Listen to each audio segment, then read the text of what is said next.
Anna Harper had always thought of her life as steady, maybe even predictable. Her husband Mark was a kind, reliable man who had been her partner for 10 years. And together they had 2 children, a cozy home in suburban Chicago, and a life that ran like clockwork. Yet beneath the surface of predictability, Anna often felt a quiet restlessness.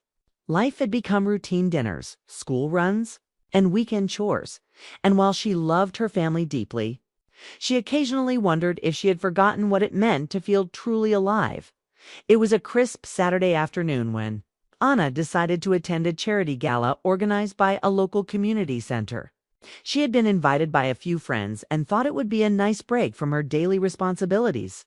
Mark, caught up with work at his law firm, promised to join later, leaving Anna to navigate the evening on her own. She dressed carefully, selecting a modest yet elegant dress, and allowed herself a hint of excitement. Even in her predictable life, small pleasures mattered. The gala hall buzzed with energy.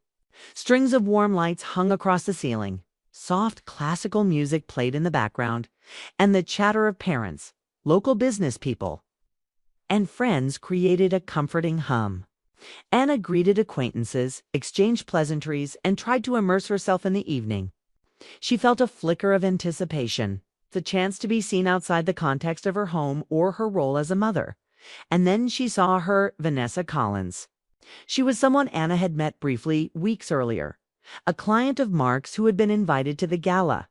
At that first meeting, Vanessa had struck Anna as polished and self-assured, intelligent and graceful.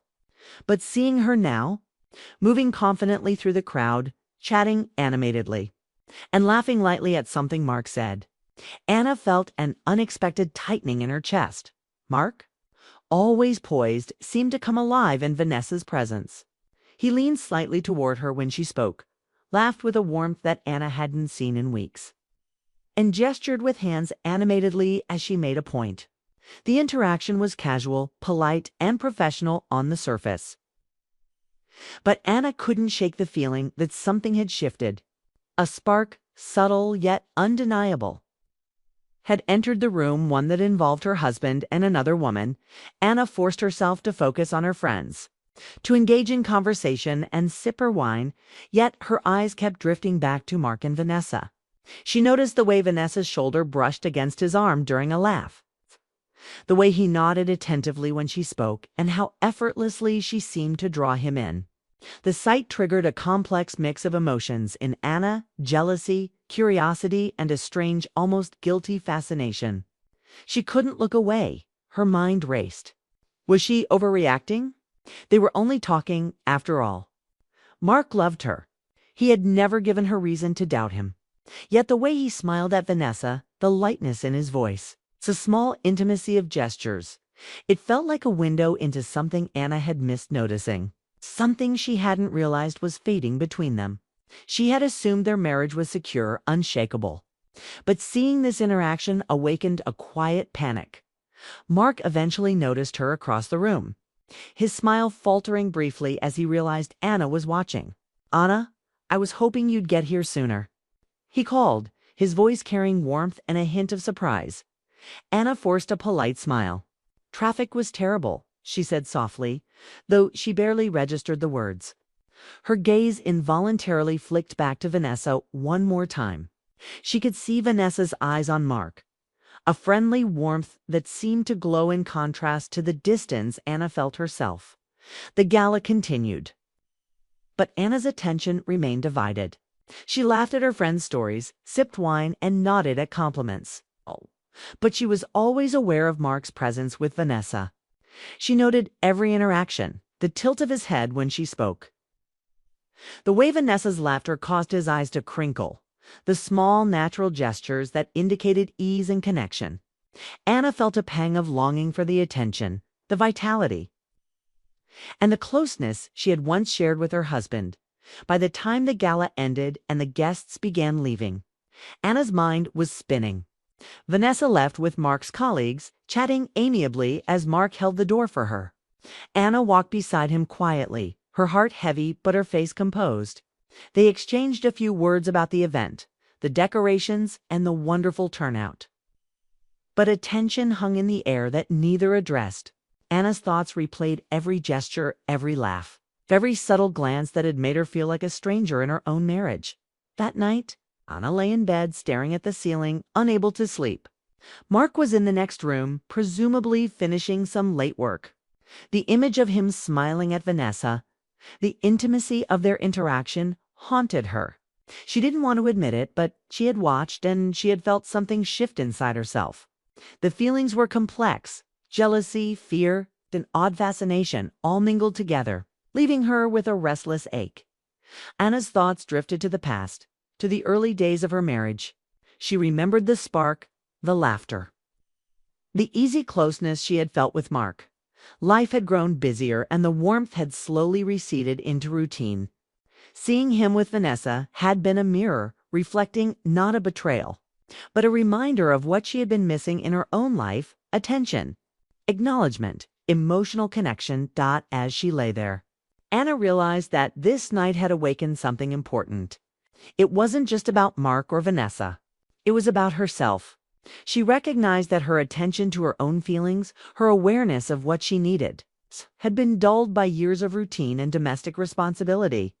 The sight of her husband drawn to someone else, even in a professional, innocent way, was a wake-up call by morning. Anna felt a quiet determination. She didn't want to be consumed by jealousy or fear. She wanted to understand her feelings, her marriage, and the subtle dynamics that had shifted over time. She resolved to observe without judgment, to learn without panic, and to confront the truth with clarity: the gala, the laughter, the subtle touches. And the warmth of Mark's attention toward Vanessa had done something unexpected. It had reminded Anna that her heart was still capable of feeling, still capable of noticing, and still capable of wanting more, not just from her husband, but from herself. It was the first step in a journey she didn't yet fully understand, a journey that would require courage, honesty, and reflection. She knew the days ahead would be difficult, filled with moments that would test her patience and resilience. Yet deep inside, she also felt a spark of hope.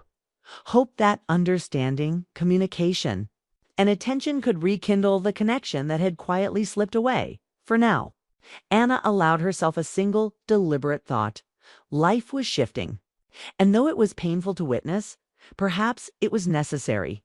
Perhaps watching, noticing, and acknowledging the truth was the first step toward healing, toward growth, and toward rediscovering the love she and Mark had built together. And as she got out of bed, preparing for the day, Anna realized that she couldn't look away. Not because she wanted to cause harm, not because she doubted Mark's love, but because she wanted clarity for herself, for her marriage, and for the life they had created together. The events of the gala would not fade from her mind easily. They would linger, urging her to question, to reflect, and to face the emotional truths that life had quietly placed before her. And somewhere deep inside, Anna knew that the choices she made in the coming days would define the future of her marriage, the depth of her connection with Mark, and ultimately, her own sense of self. It was a moment of awakening, painful, confusing, yet profoundly necessary, and Anna was determined to face it fully, no matter how difficult the road ahead might be. In the days after the gala, Anna found herself replaying every detail of that evening. She remembered the way Mark had leaned slightly toward Vanessa, the subtle gestures that had made her stomach tighten, and the laughter that had seemed to echo differently than it had with her. She tried to dismiss the feelings as irrational. Mark loved her, and she had no reason to doubt him. Yet the more she tried to ignore it, the more her mind returned to that image of him smiling so genuinely at someone else. Mark, for his part, seemed oblivious to her internal struggle. He continued with his work, attending meetings, making calls, and occasionally answering Anna's questions with distracted responses. He mentioned Vanessa casually when talking about projects, highlighting her intelligence, her problem-solving skills, and how her perspective had helped in recent negotiations. Anna listened politely, but inside, a small fire of insecurity and jealousy flickered, growing with each passing day. One morning, Anna decided to visit Mark at his office. She wanted to see him, perhaps to understand what had changed, perhaps to remind herself that he was still her husband, and that their life together mattered. She prepared a small lunch, a sandwich, and a piece of fruit, and drove to the firm without warning him.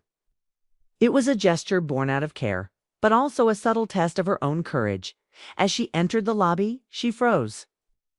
There he was, sitting across from Vanessa at a conference table. The sight made her heart pound. Vanessa leaned slightly forward, her hand brushing over some documents near Mark as they both laughed lightly at a joke. Anna felt a tight knot form in her chest, an ache she could not fully name. She wanted to leave to retreat and pretend she hadn't seen anything, but curiosity rooted her to the spot. She needed to understand, even if it hurt. Mark looked up then, noticing her presence. "Anna, you're here." His voice carried a mixture of surprise and hesitation. "I brought you lunch," Anna said softly, trying to keep her tone casual while her hands trembled slightly. Vanessa turned toward Anna with a bright, polite smile. "Oh, hello. I didn't expect to see you here," she said.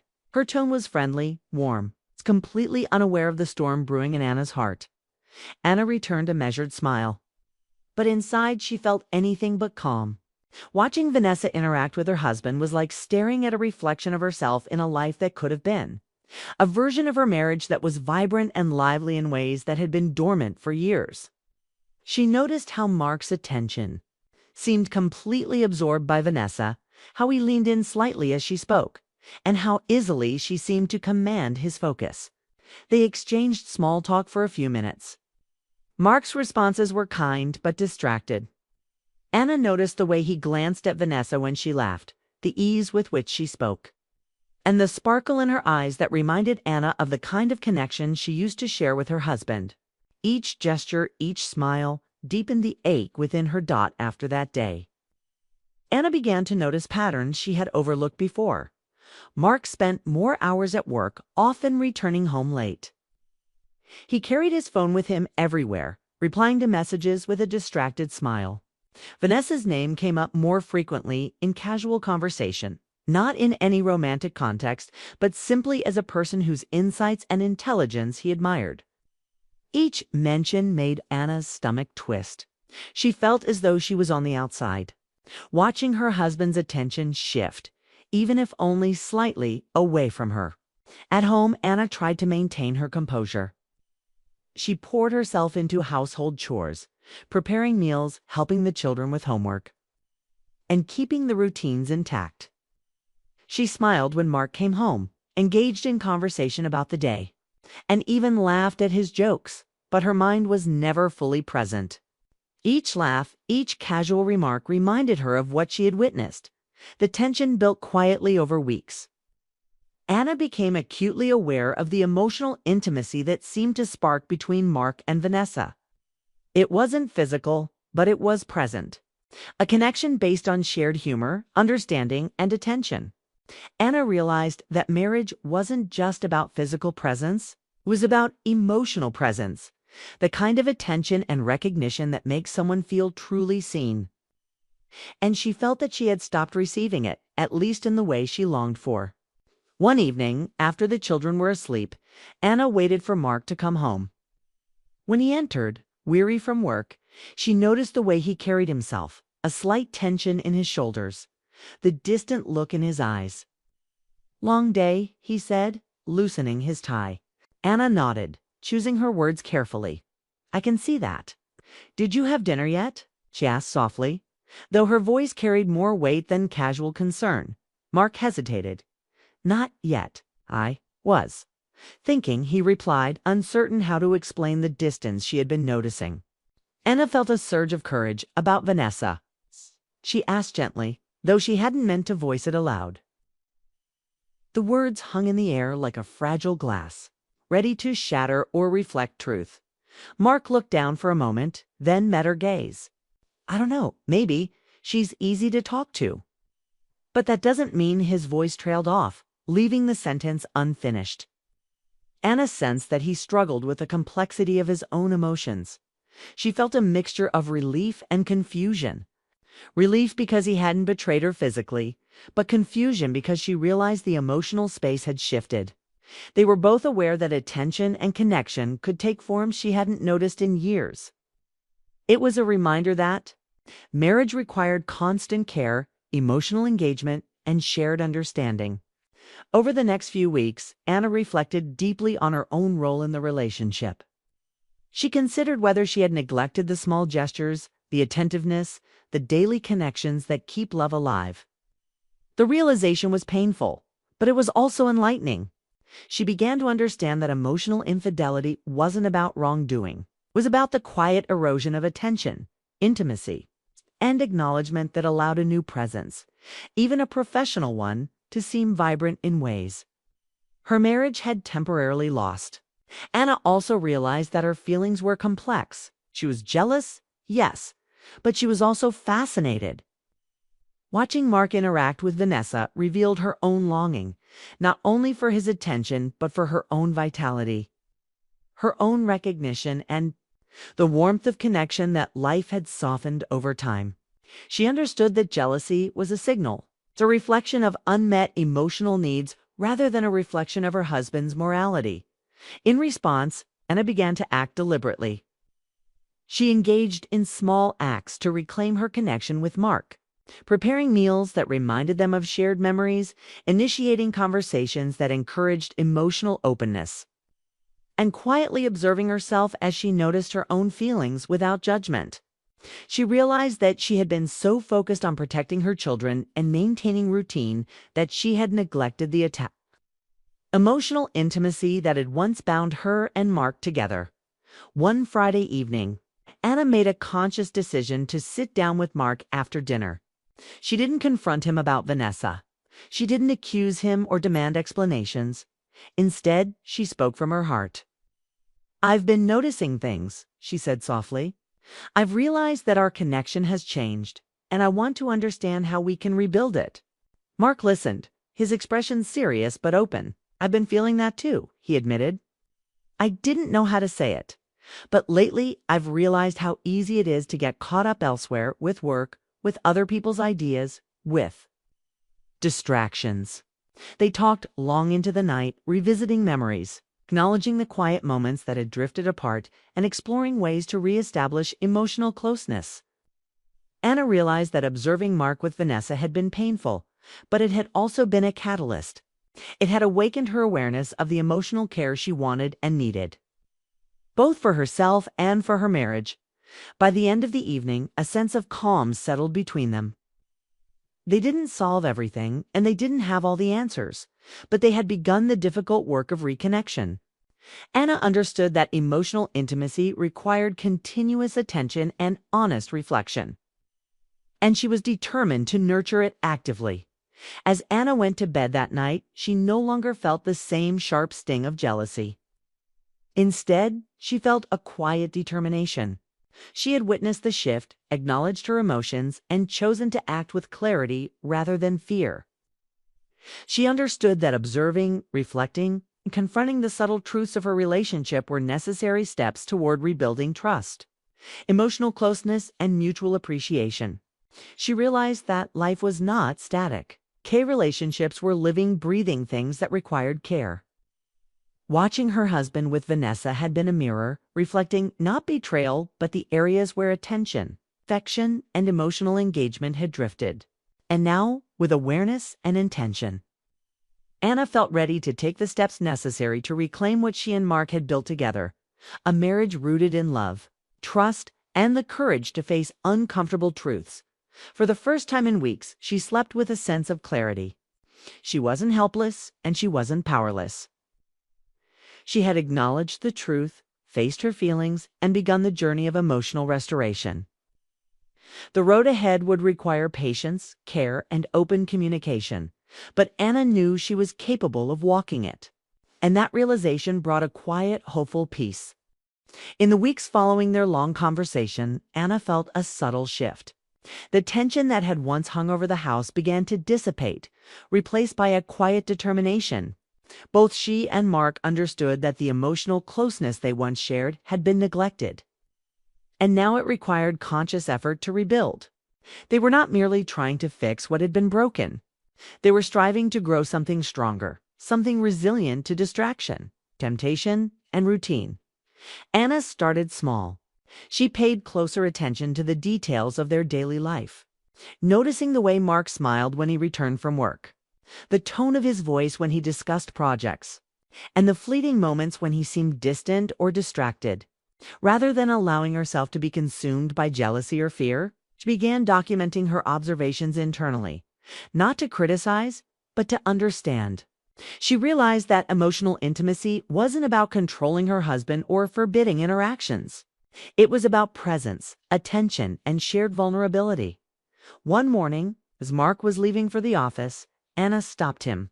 "Before you go," she said softly, "let's have coffee together. Just us." Mark paused, slightly surprised, then nodded with a gentle smile. "I'd like that," he replied. They sat at the small kitchen table, the aroma of fresh coffee filling the room. For the first time in weeks, they were fully present with one another. No work emails, no distractions, no outside influences. Anna listened as Mark spoke about his plans for the day. Not just the tasks, but how he felt, the stress, the excitement, the challenges. And Mark listened as Anna shared her thoughts, her small victories, and the quiet worries she carried about the children, the house, and their life together. It was simple, ordinary, yet profoundly intimate. Over the next few days, and I noticed how these small acts of intentional presence began to affect her perspective. When Mark mentioned Vanessa at work, she no longer felt the same sting of jealousy. Instead, she viewed the relationship with clarity. Vanessa was intelligent and charming, yes, but she was part of Mark's professional world, not their personal life. Anna's focus shifted from fear to awareness, from insecurity to intentional connection. She understood that observing did not mean losing control. It meant recognizing patterns and making conscious choices about her own actions. One afternoon, Anna decided to speak more directly with Mark. They were sitting on the porch, the late afternoon sun casting golden light across the yard. "Mark," she began, "I've been thinking a lot about us, about the distance I've felt and the way I noticed your attention shifting. I want us to be honest about everything. Our needs, our feelings, our fears." Mark nodded, his expression serious but calm. "I've been thinking the same thing," he admitted. "I didn't realize how easy it was to get drawn into something outside of us emotionally, even in small ways. Vanessa is intelligent and easy to talk to. But you're my life, and I want us to focus on each other." They spoke for hours, not just about Vanessa or the recent tension, but about the broader state of their marriage. They revisited memories, recalling the laughter, the small adventures, and the quiet evenings that had once felt ordinary but were filled with connection. Anna remembered the warmth she had felt when Mark listened to her dreams, the comfort of knowing he cared deeply about her thoughts and feelings. They acknowledged where they had drifted, not as a source of blame, but as a map for rediscovery. In the days that followed, Anna implemented subtle changes in their routine.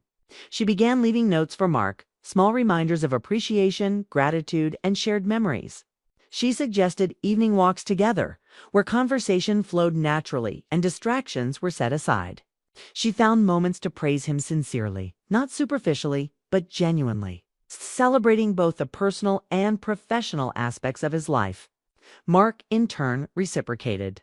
He made time for her, checked in during the day, and consciously focused on rebuilding emotional closeness. Anna realized that what she had observed at the gala, the spark between Mark and Vanessa, had been a mirror.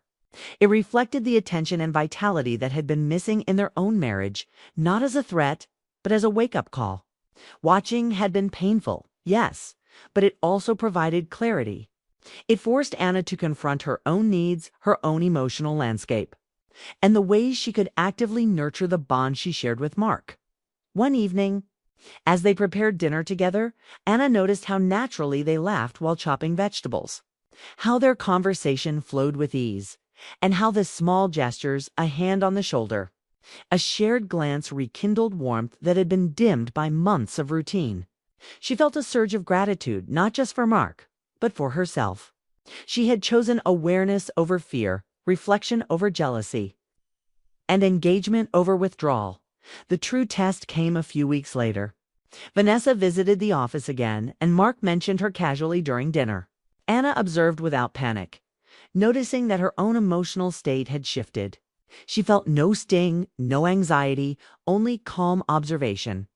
She understood her husband's professional boundaries and her own emotional strength.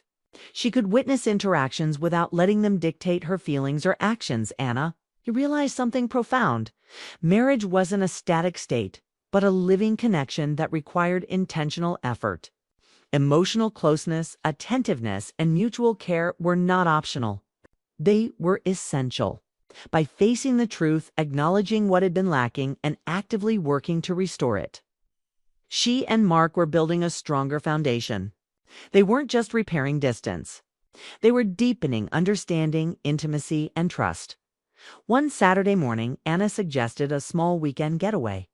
It wasn't extravagant, just a nearby cabin by the lake. A chance to step away from work, responsibilities, and routines. Mark agreed eagerly, appreciating the gesture and the opportunity to reconnect in a peaceful setting. The trip was simple yet transformative. They walked along the lakeside, shared stories, laughed at small mishaps, and spent quiet moments reflecting on the life they had built together. Anna noticed the warmth in Mark's eyes when he looked at her, the ease with which conversation flowed, and the comfort of shared silence. She realized that love wasn't just about grand gestures. It was cultivated in attention, empathy, and daily connection. During one evening, sitting by the fireplace, Anna spoke candidly. "I watched you at that gala," she admitted. "I saw how you interacted with Vanessa. It hurt, yes, but it also made me see what was missing between us. And I realized that I don't want to lose us. I want to rebuild what we have, stronger than before." Mark reached for her hand, his grip firm and reassuring. "I felt it too," he said softly. "I didn't realize how much I had taken for granted." Seeing that spark with her, it reminded me of how much I value the connection we've always had. I don't want to lose it either. In that moment, Anna understood the depth of their choice. They could allow fear, jealousy, or resentment to dominate, or they could choose awareness, honesty, and deliberate care. They chose the latter, committing to nurture their relationship with intention and openness. Returning home, they carried the lessons of the getaway with them. Daily life resumed, but the patterns had changed. They consciously prioritized time together, celebrated small victories, and communicated openly about challenges and emotions. Anna found herself feeling secure, valued, and appreciated in ways that had been dormant.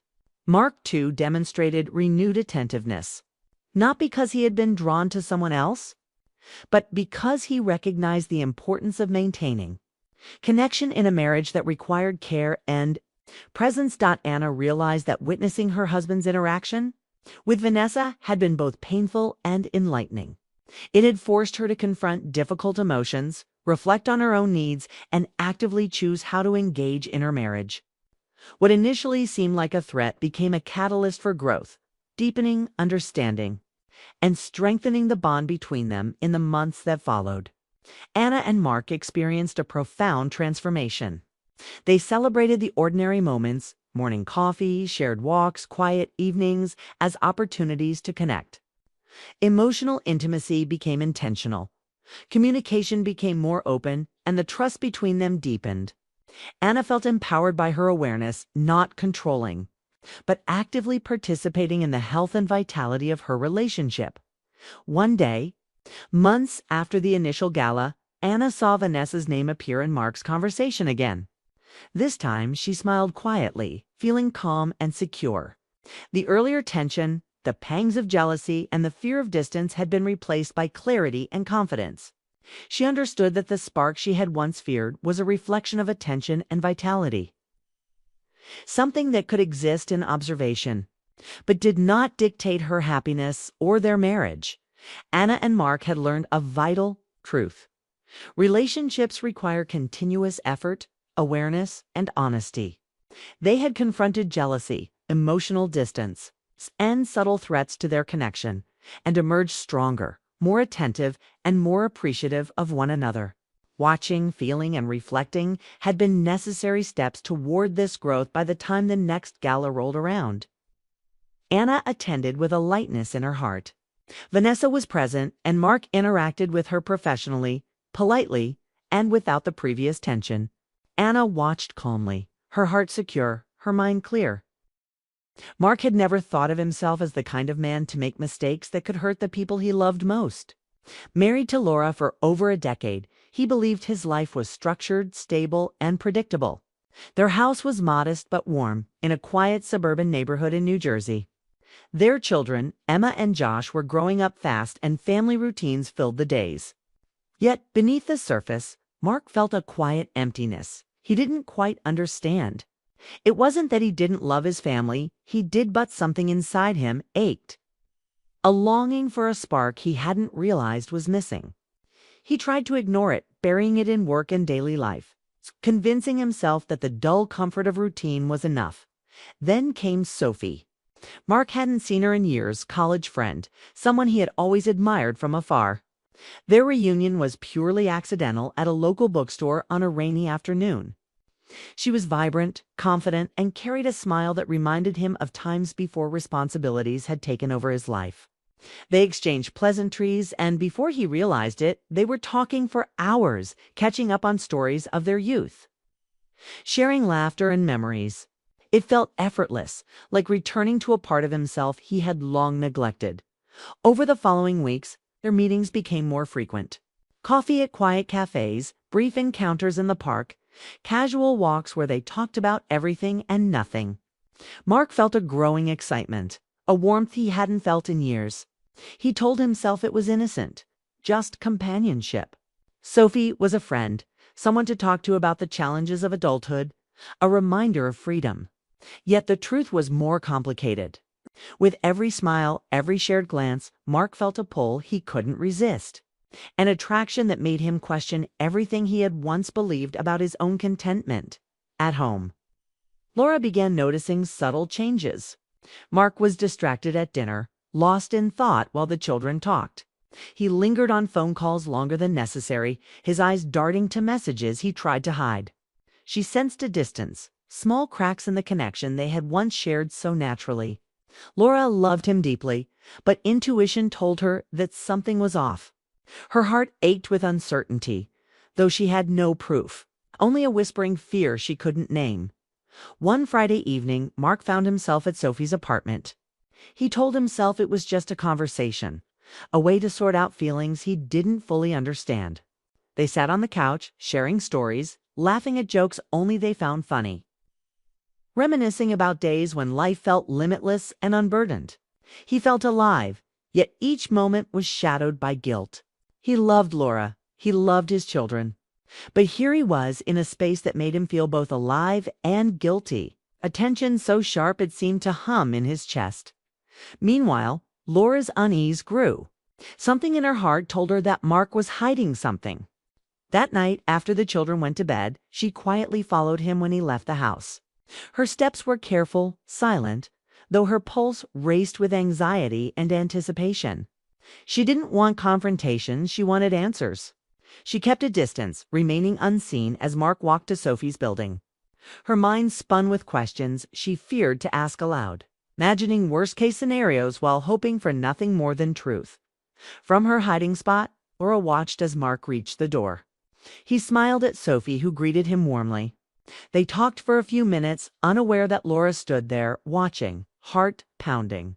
Her mind flashed through memories of their marriage, every moment of happiness, every shared secret tanned. Suddenly, it felt like those years had condensed into a single heartbeat, a fragile thing she could either protect or see shattered. Mark, for his part, was oblivious to her presence.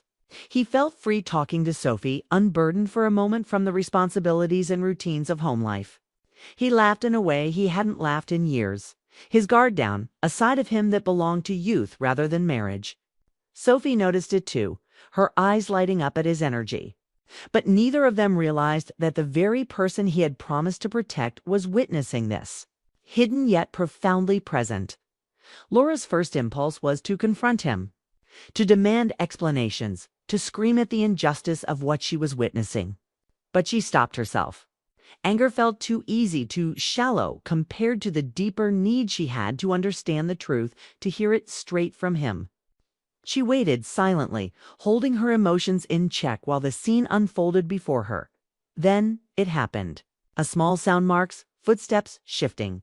A soft laugh alerted Sophie to the possibility someone was nearby. Laura stepped from the shadows. The air seemed to still. Mark's face went pale, his smile fading as he recognized her. Sophie froze a question in her eyes. Laura didn't speak immediately. She simply looked at them, her gaze steady, sharp, and calm. There was no shouting, no rage, no immediate confrontation, only a presence so firm that the room seemed to pause around it. Mark's mind raced.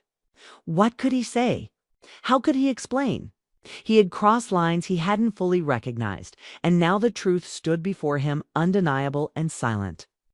Sophie looked to him, then to Laura, unsure of how to respond, but Laura raised a hand slightly, signaling for patience.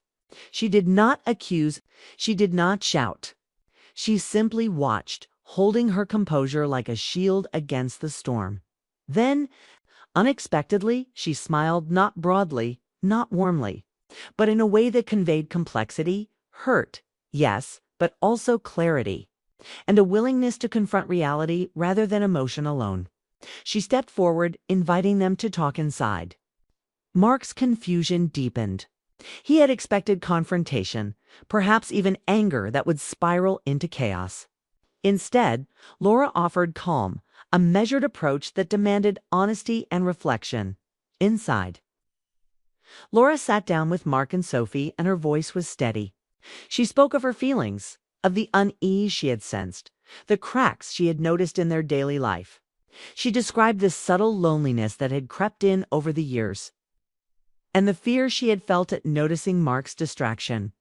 There was no accusation, no blame-laden words, only truth, spoken with quiet authority. Mark listened, his throat tight, realizing for the first time the impact of every choice he had made in secrecy. Sophie remained quiet, seeing the gravity of the situation in a new light, understanding that the emotional consequences were far deeper than any momentary connection. The room was charged with tension, but also with a strange relief. Laura's calm approach allowed honesty to emerge without shaming or violence. Mark felt the weight of guilt not as punishment, but as awareness on understanding of the consequences of his actions and the chance to begin making amends. The encounter, while shocking, became a turning point. He realized that confronting the truth, even when it hurt, is the only way forward. The night stretched on with conversations that were raw, emotional, and necessary. Laura listened, Mark confessed, and Sophie acknowledged the reality of the situation. There was no drama, no shouting, no betrayal-filled accusations that would have made the night unbearable. Instead, there was recognition of mistakes, of human longing, and the complexities of love. Laura's unexpected composure and emotional intelligence transformed what could have been a scene of destruction into a moment of reflection and the possibility of healing. By the end of the night, Mark felt the first tremors of clarity. The path forward was uncertain, but the first step had been taken not through avoidance or secrecy, but through the courage to face reality, to admit mistakes, and to allow feelings to be expressed without fear of instant judgment. He understood that what had seemed like the end could also become a beginning, if he approached it with honesty and humility. And as he left Sophie's apartment that night, Laura walking beside him silently, Mark realized that life had shifted irreversibly. The next days would demand more courage, more conversations, and more honesty than he had ever faced. But for the first time in years, he felt alive not in the reckless thrill of secrecy, but in the raw, uncomfortable, and real connection of truth. The first part of this story ends here, with a tension that is unresolved but full of emotional depth. It is a moment of recognition, a pause before decisions, a cliffhanger not of danger, but of choice. How will Mark confront the reality of his actions? And how will Laura respond to the emotional truth now laid bare before them? The morning after the confrontation was quiet, almost eerily so. Mark woke to the familiar sounds of Emma and Josh moving about the house, breakfast sizzling on the stove, and Laura's steady presence somewhere in the background. Yet something had shifted. The previous night's events lingered in his mind like a shadow he could not shake. And every thought carried the weight of choices he had long avoided facing. He knew there was no undoing what had been set in motion, no erasing the truth that had now been exposed. Laura, for her part, moved through the morning with careful composure. She smiled at the children, helped them with breakfast, and asked about their plans for the day, but her eyes betrayed a quiet resolve. The air between her and Mark was heavy, charged with unspoken questions, and a mutual awareness that the next steps would require more than apologies. They would require honesty, reflection, and courage. Mark tried to speak, to offer words that might bridge the gap between guilt and understanding. But every sentence faltered under the weight of reality. Laura simply listened, nodding, giving him space to find the words he so desperately wanted to say. The children left for school, their laughter echoing down the driveway, leaving the house almost empty. Mark and Laura remained in the kitchen, the silence stretching between them like an invisible line. He finally broke it, his voice low but firm. "Laura, I don't know how to fix this. I never wanted to hurt you. I never wanted." He paused, struggling to find clarity. I feel like I've lost myself somewhere along the way, and I made choices I can't take back." Laura regarded him quietly, her hands folded in front of her. She didn't interrupt, didn't scold, but her gaze was unwavering. "I know," she said finally. "I felt it too, long before last night. You weren't the only one drifting, Mark. We both stopped paying attention to each other, to the marriage, to ourselves. But that doesn't make this easy, and it doesn't erase what's happened." Her voice was steady, not filled with anger, but with the pain of reality. They spent the morning talking, not about blame, but about truth. Mark admitted to the feelings he had developed for Sophie, the longing he couldn't explain, and the excitement that had made him forget himself. Laura listened, occasionally interjecting with questions, probing gently, not to punish, but to understand. The honesty was uncomfortable, even painful, but it was necessary. For the first time in months, they were speaking without pretenses, without avoidance, facing the emotional fractures that had silently grown beneath their family life. After hours of conversation, Laura suggested that Mark step outside for a moment. He hesitated but eventually agreed, stepping into the garden. The morning air was crisp, carrying the faint scent of spring blossoms. He felt the sun on his face, but warmth did little to ease the tightness in his chest. Memories of Sophie, the laughter, the shared moments, and the guilt of being caught swirled together in a chaotic storm. He realized he had been running from responsibility, chasing fleeting feelings without considering the consequences. When he returned inside, Laura was still seated at the table, her expression unreadable but calm. She spoke carefully, choosing her words with intention. "We need to decide what we do next, Mark. Not just about last night, but about everything. About us, our children, our marriage. This isn't something that can be ignored or swept under the rug." Mark nodded, fully aware that the decisions ahead were monumental. They weren't just about feelings, they were about rebuilding trust, about examining their marriage, and about confronting the realities of their lives together. The day moved forward in a strange rhythm. Mark tried to immerse himself in household tasks, anything to occupy his mind and delay the inevitable emotional reckoning. He repaired a loose kitchen cabinet, mended a broken fence plank, sticked, and even washed the car in an attempt to regain some sense of control. But every action was shadowed by reflection, by the haunting awareness that his choices had consequences far beyond himself. Late in the afternoon, Mark received a message from Sophie. She wrote briefly, expressing her concern and confusion, her awareness of the gravity of the situation, and a desire to respect whatever decisions he and Laura needed to make. Mark read it carefully, his heart torn between relief and guilt. He hadn't intended to hurt anyone, yet the ripple effects of his actions had already begun to unfold.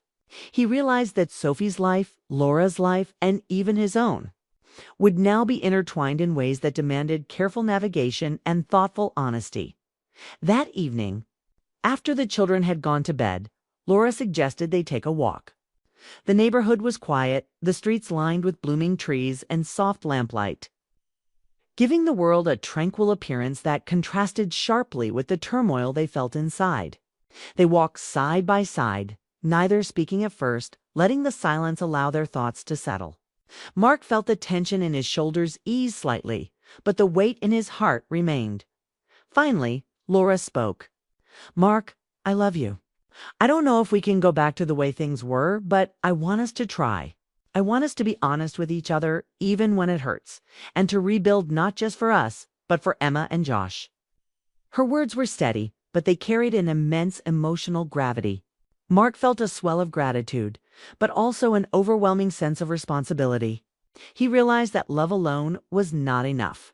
Commitment, honesty, and effort would be required to repair what had been broken. They continued walking, discussing practical steps, counseling, clearer communication, and boundaries that would help rebuild trust. They agreed that Sophie needed to step back, giving space for their marriage to be assessed without external pressure. Mark felt a sense of relief mixed with relief that there was a path forward, sadness for the hurt he had caused. The walk lasted hours, but it felt like a single extended moment of truth. Over the next week, Mark and Laura began attending couples counseling. Each session was intense, emotionally charged, and exhausting. They confronted feelings they had long ignored: resentment, unspoken disappointments, and the silent gaps that had grown between them over the years. Mark confessed his insecurities, his longings, and his mistakes, while Laura expressed the pain, the fear, and the betrayal she had felt. Each revelation was a wound, but also a step toward healing. They were learning not just to communicate, but to listen, to empathize, and to understand the emotional landscapes that had been neglected in their marriage. Through it all, Mark realized the depth of his love for Laura. It wasn't the shallow excitement he had felt with Sophie, nor the fleeting thrill of forbidden attention. It was grounded, complex, and enduring. It encompassed anger and forgiveness, disappointment and hope, guilt and redemption. He also realized that the consequences of his actions were not just lessons, but opportunities to rebuild, to reconnect, and to strengthen the bonds that had been taken for granted by the end of part 2. The stage was set for real transformation. Mark and Laura were not the same people they had been before the incident. Their marriage had been shaken, tested, and exposed to its most vulnerable points. But the exposure had also opened doors to understanding, empathy, and a deeper connection. They were facing the storm together, acknowledging the pain while also embracing the possibility of renewal. And yet, unresolved tension lingered. Sophie's presence, even in the periphery, reminded Mark of choices made and paths considered. Laura's willingness to forgive and communicate created hope, but it also demanded accountability. The emotional terrain was complex, and the next steps would determine whether their bond would survive or fracture under the strain. The cliffhanger was not one of immediate danger, but of profound emotional stakes. Could love, honesty, and effort overcome the breach of trust? Could they rebuild not just their marriage, but themselves? This part concludes with Mark and Laura at a critical crossroads. They have faced the initial shock, begun honest conversations, and initiated steps to repair their relationship. The emotional stakes are high, the tension unresolved. And the story poised for the final part: confrontation with the past, reconciliation, and resolution. The following days were a mixture of quiet reflection and purposeful action. Mark and Laura woke each morning with the weight of the previous weeks lingering, but also with a shared determination. They began setting aside time to talk, not just about the incident, but about their lives, their priorities, and the marriage they both wanted to save. Their conversations were not always easy. Sometimes they spiraled into painful memories or disagreements, but each one ended with a sense of progress, however small. They were learning to speak without defensiveness, to listen without judgment, and to recognize the humanity in each other. Even when it was difficult, Mark committed to being transparent in every part of his life, sharing his thoughts, feelings, and schedule. With Laura, this wasn't just about regaining trust. It was about showing her that he was no longer hiding, no longer taking the path of convenience over honesty. Laura, in turn, began expressing her emotions openly, whether it was frustration, sadness, or hope. The tension in their home, which had once been unspoken and simmering, began to ease, replaced with a cautious but growing sense of connection. Counseling sessions became a cornerstone of their recovery. Each week, they sat in a quiet, sunlit office with a counselor who guided them through exercises in empathy, accountability, and forgiveness. They revisited moments that had led to their estrangement, discussing choices they had made and times they had failed to support each other. Mark admitted to the feelings that had drawn him to Sophie and reflected on why he had allowed the emotional distance between him and Laura to grow. Laura spoke about the loneliness she had felt, the way she had tried to reach him, and the despair of feeling invisible in her own marriage. These sessions were draining, emotionally taxing, but necessary. They revealed the layers of misunderstanding, unspoken hurt, and unmet needs that had accumulated over the years. One evening, after a particularly intense session, Mark and Laura decided to take a long walk through their neighborhood. The sun had just begun to set, painting the sky in shades of pink and gold. Walking side by side, they reflected on the week's work and the progress they had made. "I never realized how much we'd let ourselves drift," Mark said quietly. "It's like we were living in the same house but in different worlds." Laura nodded, her hand brushing against his as they walked. "I know, but at least now we're in the same world again. It's messy and it hurts, but we're here together." The following days brought challenges. Mark had to navigate interactions with Sophie carefully, maintaining clear boundaries without being disrespectful. He sent her a message explaining that he needed space to focus on his marriage, and she responded with understanding and support. Even though it was difficult for both of them, Laura, too, had to confront her own feelings of jealousy and hurt. Learning to trust Mark's commitment through consistent actions rather than words alone, they were both discovering that rebuilding trust was not a single act, but a series of decisions made every day to honor the relationship they wanted to preserve. As the weeks passed, small moments of reconnection began to emerge. Mark started preparing breakfast for Laura, something he hadn't done in years, and she would leave little notes of encouragement for him. They laughed together at mundane things, shared memories from when they first met, and found joy in simple gestures. The house felt warmer, lighter, and less tense. Emma and Josh noticed the change too. The children began sharing more openly about their days, their laughter returning to the walls of the home. One night, after putting the kids to bed, Mark and Laura sat in the living room, the room dimly lit by a single lamp. The conversation turned to the future. "I don't want us to just survive this," Laura said. "I want us to thrive. I want to remember why we fell in love, why we chose each other in the first place." Mark reached for her hand, squeezing it gently. "I do too. I know it won't be perfect, but I promise I'll do everything I can to make it right. To be the partner you deserve." Laura's eyes glistened, not with sadness, but with hope. They decided to create new routines that emphasized connection. Weekly date nights, shared hobbies, and scheduled times to talk without distractions. They also committed to family rituals, ensuring that Emma and Josh felt secure and loved throughout the process. The small, intentional actions became the foundation for rebuilding trust. Mark learned that consistency mattered more than grand gestures, and Laura discovered that forgiveness was not a single choice, but a daily practice of patience and understanding.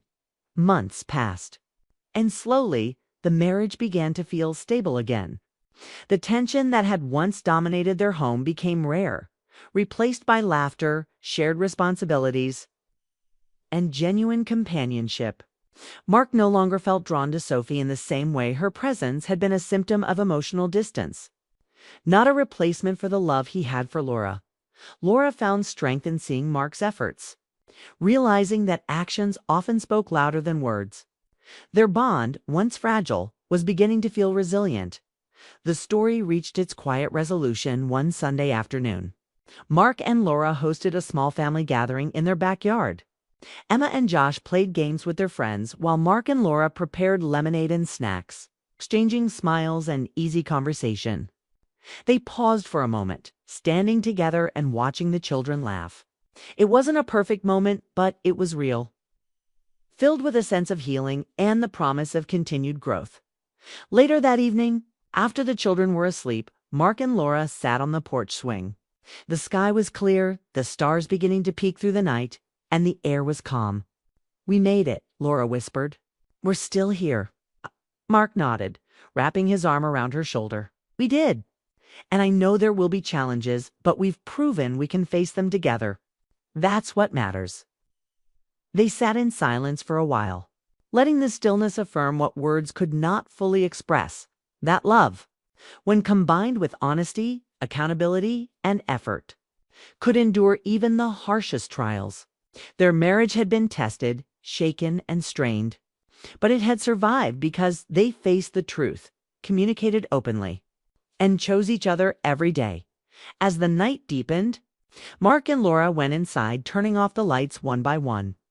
The house was quiet, the earlier chaos replaced by peace.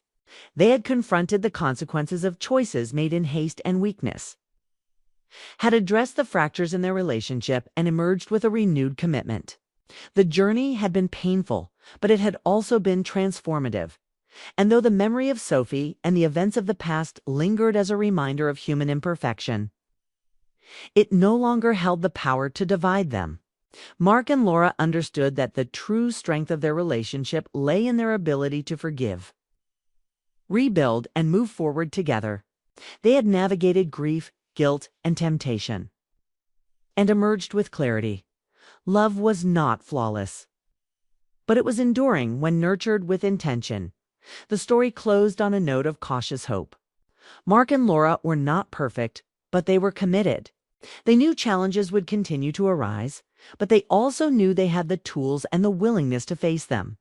They had rebuilt a foundation stronger than before, anchored in honesty, understanding, and mutual respect. And as they held each other that night, they realized that even in the aftermath of betrayal, love could survive and even grow stronger when met with effort, empathy, and the courage to confront the truth.